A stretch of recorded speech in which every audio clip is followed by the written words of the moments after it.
Baik teman-teman, kita lanjutkan kembali materinya. Ya, kali ini kita akan pahami berbagai tipe pertanyaan yang dapat menstimulasi proses berpikir anak. Di video sebelumnya kita sudah memahami pendekatan saintifik ya untuk anak usia dini, yaitu bagaimana anak-anak berpikir secara ilmiah melalui kegiatan mengamati, menanyakan, mengumpulkan informasi, menalar, dan mengkomunikasikan. Untuk mengamati, anak-anak menggunakan panca indera.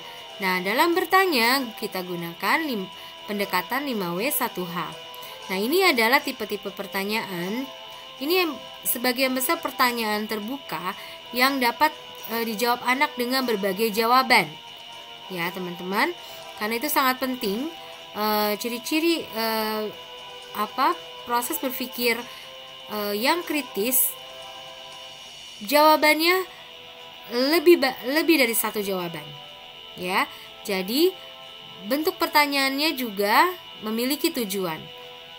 Jadi saat kita bertanya, kita juga harus cermat pertanyaannya sehingga bisa mendapat banyak jawaban dari anak-anak. Oke, baik. Di sini bentuk pertanyaannya mengingat ya. Pertama, mengingat. Tujuannya itu untuk mengulang kembali, menyatakan yang diobservasi. Contoh, apa yang kamu ketahui tentang buah jambu? Nah, pastinya akan dijawab banyak ya. Coba teman-teman sendiri deh yang jawab. Pasti jawabannya banyak, lebih dari satu jawaban. Oke, kemudian memahami. Bentuk pertanyaan memahami. Kalau memahami berarti dia sudah tahu dan mampu menjelaskan, menguraikan, dan memperkirakan. Kalau kita paham, kita mampu menjelaskan, menguraikan, dan memperkirakan. Contohnya gini. Nih, contoh pertanyaannya ya. Berapa banyak jambu yang kamu lihat di pohon itu? Misalnya. Apa saja isi tasmu? Ya, karena kita sudah tahu, kita mampu menjelaskannya ya, mampu memperkirakannya, dan mampu menguraikannya. Nih, pertanyaan kritis nih ya. Lihat di atas sana, awannya terlihat gelap. Kira-kira apa yang akan terjadi? Nah, ya, pasti banyak sekali jawaban. Bisa saja anak menjawab misalnya ada anak menjawab akan hujan. Anak yang lain belum tentu hujan. Kemarin awannya gelap tapi tidak turun hujan. Bisa seperti itu ya. Nah, hal itu namanya bentuk pertanyaan memahami. Oke, kemudian bentuk pertanyaan menerapkan. Tujuannya menggunakan pengetahuan dengan situasi baru. Misalnya, apa yang kita perlukan agar air ini menjadi manis? Nah, berarti dia akan memperoleh pengetahuan baru setelah dia lakukan, menerapkan ya. Dia mengaplikasikan, dia coba gitu. Air itu dimasukkan gula misalnya. Apa yang kita perlukan nih? Dicoba di air pakai gula menjadi apa? Menjadi manis. Kalau dipakai garam menjadi apa? Itu maksudnya ya, pertanyaannya seperti itu. Alat yang dipakai untuk mencetak pasir ini. Nah, ini juga anak-anak pastinya pertama-tama sudah tahu dulu, kemudian dia lakukan. Sehingga dia tahu, oh iya, ini bisa dipakai untuk mencetak pasir. Itu contohnya. Kemudian bentuk pertanyaan analisa. Tujuannya itu membandingkan, mengelompokkan, membedakan, mengatasi masalah. Ini contohnya. Mana yang lebih berat antara satu gelas pasir dan satu gelas terigu misalnya? Ada perbandingan di sana. Oke, sering ya kita melakukan kegiatan seperti ini, ada perbandingan. Mana yang lebih panjang, mana yang lebih pendek, mana yang lebih besar, dan mana yang lebih kecil. Nah, seperti itu. Kemudian mengelompokkan ya. Misalnya pada saat meronce juga sering kan melompokkan sesuai warna. Dapatkah dikelompokkan roncean sesuai warna? Nah, kemudian dia menganalisa. Ya, itu ya. Untuk menganalisa Ini membutuhkan cara berpikir tingkat tinggi. Kemudian bentuk pertanyaan evaluasi.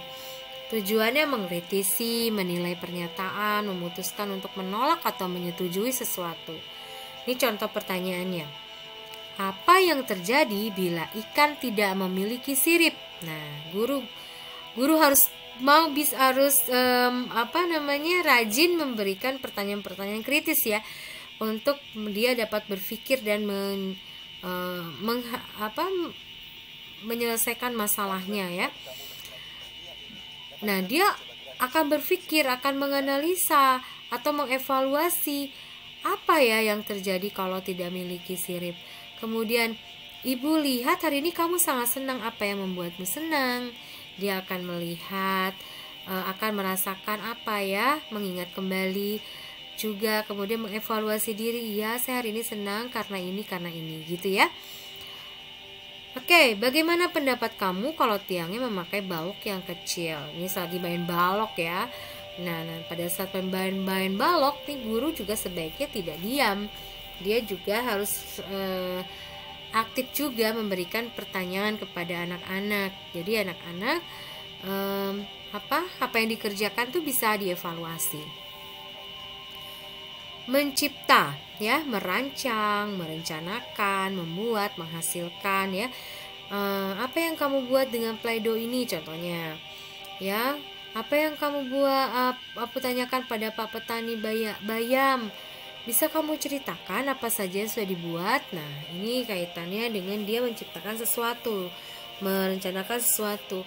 Apa yang ingin kamu buat dari bahan pasir ini misalnya? Ya. Nah, ini adalah proses cara pertanyaan-pertanyaan dapat menstimulasi anak berpikir kritis. Oke. Nah, kita bisa lihat. Nah, taram. Nah, di sini ada pembagian teman-teman. Ternyata dari bentuk-bentuk pertanyaan tersebut ya, 3 teratas, mengingat, memahami dan menerapkan, itu baru tahap berpikir tingkat rendah, lower order thinking skills. Ya, itu baru tingkat rendah. Nah, ini memang yang paling sering kan ditanyakannya seperti ini terus. Berarti masih berpikir tingkat rendah. Kemudian mulai dari menganalisa, mengevaluasi dan mencipta, dia sudah berpikir tingkat tinggi, higher order thinking skill. Ya. Nah, makanya guru-guru perlu paham soal ini. Ya, jadi tahu mana yang dapat dikatakan cara berpikir tingkat tinggi ya, seperti apa pertanyaan-pertanyaannya, bagaimana menyikapinya bila ada anak-anak yang bertanya seperti ini. Oke? Ya. Nah. Oke, tadi sudah bisa membedakan mana lower thinking skill, mana higher order thinking skill. Nah, di sini ada penerapan model saintifik dalam model pembelajaran. Ya, maksudnya ini penerapan pendekatan saintifik dalam model pembelajaran ya, bukan model saintifik, salah. Oke, baik. Di sini teman-teman, dalam K13 PAUD ya, ada 4 model pembelajaran ya. Yang pertama adalah kelompok berdasarkan sudut kegiatan ya. Kemudian kelompok berdasarkan kegiatan pengaman. Lalu model area dan sentra. 4 inilah yang merupakan model pembelajaran di K13 PAUD. Nah, di sini teman-teman, di awal tahap kegiatannya semuanya sama, ada penyiapan lingkungan main.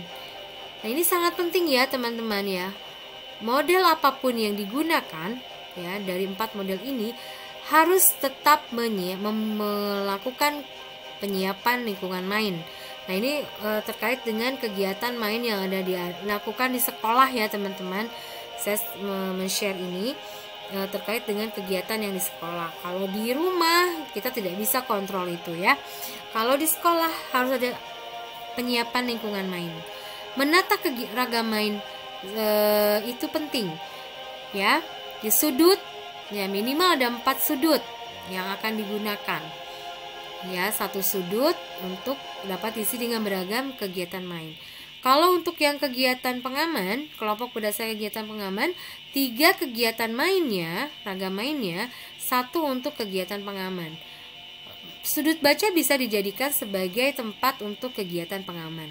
Bisa ditaruh Lego di sana ya, buku-buku dan aktivitas main yang lain yang bebas ya, untuk kegiatan pengaman saja, untuk mengamankan anak yang sudah selesai mengerjakan tugas-tugas di kegiatan main yang 3 tempat tadi ya, sudah bergantian atau untuk menunggu giliran bisa di kegiatan pengaman. Di area juga demikian, ada 4 area yang dibuka ya, kemudian sentra juga sama seperti itu. Oke. Nah, di situ di setiap tempat kegiatan main ada alat, bahan, sumber, media yang dapat dieksplorasi untuk penerapan pendekatan saintifik. Oke. Lingkungan yang disiapkan memungkinkan terbangunnya pemahaman anak yang mendalam terhadap topik atau tema yang dibahas. Oke, pahami ya, ini penting sekali. Jangan diabaikan membuat lingkungan main. Kemudian pembukaan. Di pembukaan biasanya kita berkumpul di lingkaran ya, namanya circle time. Di situ guru bisa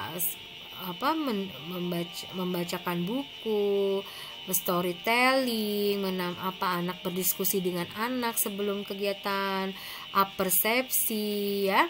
Kemudian juga pengamatan ya.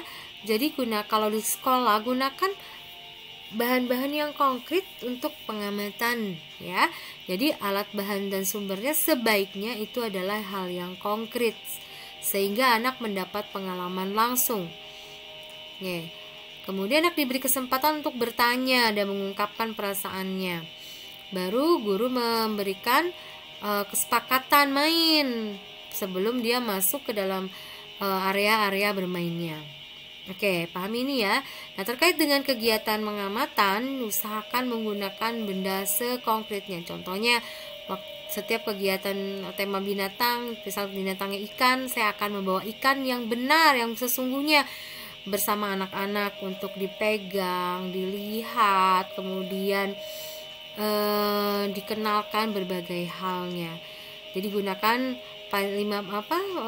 pengamatan dengan 5 panca indera yang memungkinkan untuk mengamati itu. Oke. Nah, untuk ke dalam kegiatan inti, anak beraktivitas tuh di kegiatan di tempat mainnya yang tadi sudah disiapkan. Jadi makanya pentingnya membuat lingkungan main itu, anak-anak juga sudah tahu apa yang mereka akan lakukan ya. Sudah tersedia semua. Oke. Nah, dalam kegiatan mengumpulkan informasi, setelah diberikan kesempatan mengamati dan menanya lebih luas dan mendalam, kemudian anak melakukan uji coba eksperimen dengan alat bahan yang sudah disediakan tadi sebagai alat mainnya. Anak juga di situ membandingkan, mengelompokkan, melakukan pengukuran ya. Kemudian diberi kesempatan juga membuat satu karya. Nah, Guru hanya menjadi fasilitator, kurangi bantuan di sini ya. Jadi sebisa mungkin anak melakukannya sendiri. Guru hanya memotivasi, menghargai ide yang dilontarkan anak, mencatat celotehan anak, cerita anak yang terjadi di situ sebagai catatan anekdot ya. Dan ini sangat mendukung pencatatan penilaian nanti. Karena bisa saja akan muncul kompetensi lain yang tidak direncanakan oleh kita di RPP. Kemudian guru juga memberikan penguatan untuk pengetahuan baru yang anak-anak dapatkan pada saat bermain itu.